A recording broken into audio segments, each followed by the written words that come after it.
శ్రీ కల్వకుంట్ల తారక రామారావు గారు. అధ్యక్ష,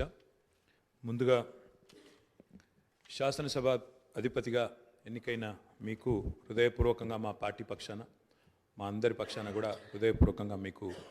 అభినందనలు తెలియజేస్తూ, మా పార్టీ అధ్యక్షులు పెద్దలు శ్రీ కేసీఆర్ గారు వారు దురదృష్టవశాత్తు వారికి కొంత గాయమయ్యి హాస్పిటల్లో ఉన్నప్పటికీ ఎప్పుడైతే ఈ ప్రతిపాదన శ్రీధర్ బాబు గారి ద్వారా మరి వారికి వచ్చిందో వెంటనే ఒక క్షణం కూడా సంకోచించకుండా, రెండో ఆలోచన లేకుండా తప్పకుండా సహకరించవలసిందే అని చెప్పి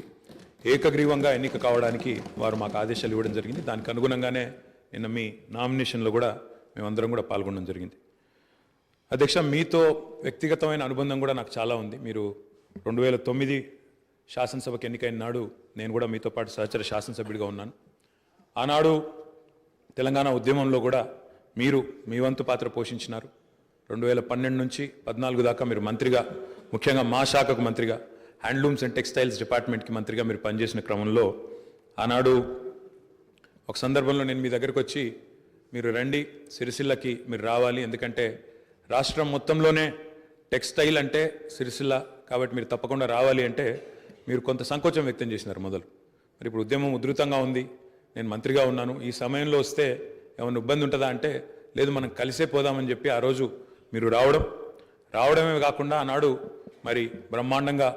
మీరు వచ్చి అక్కడ కార్మికుల సమస్యలు విని తర్వాత చాలా సమస్యల పరిష్కారానికి మీ స్థాయిలో మీరు కృషి చేసినందుకు కూడా మీకు మనస్ఫూర్తిగా ఈరోజు మళ్ళొకసారి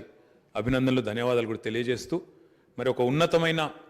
సాంప్రదాయానికి ఈరోజు మరి తెరదీస్తూ ఇతర పెద్దలు గౌరవనీయులు తెలంగాణ రాష్ట్రం ఏర్పడ్డ తర్వాత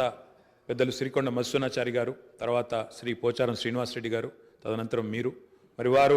ఇద్దరు కూడా నెలకొల్పిన సాంప్రదాయాలు, కాపాడిన విలువలు, వాటన్నిటిని మీరు కూడా పరిరక్షిస్తారని మనస్ఫూర్తిగా ఆకాంక్షిస్తూ, మీ ఉన్నతికి మనస్ఫూర్తిగా అభినందనలు తెలియజేస్తూ, మరి ఇప్పుడే పెద్దలు ముఖ్యమంత్రి గారు, ఉప ముఖ్యమంత్రి గారు, మంత్రివర్యులు కూడా చెప్పినట్టు మరి ఈ సభ అందరి సభ, ఈ సభలో ఉండే ప్రతి సభ్యుడి యొక్క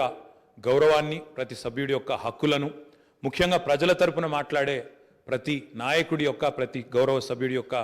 మరి గొంతును వినిపించే విధంగా ఆ బాధ్యత మీరు తప్పకుండా సమర్థవంతంగా నిర్వహిస్తారని మనస్ఫూర్తిగా ఆశిస్తూ, మరి ఒక సామాన్య ఎంపీటీసీ పదవి నుంచి ఈరోజు శాసనసభ స్పీకర్గా ఎదిగిన మీ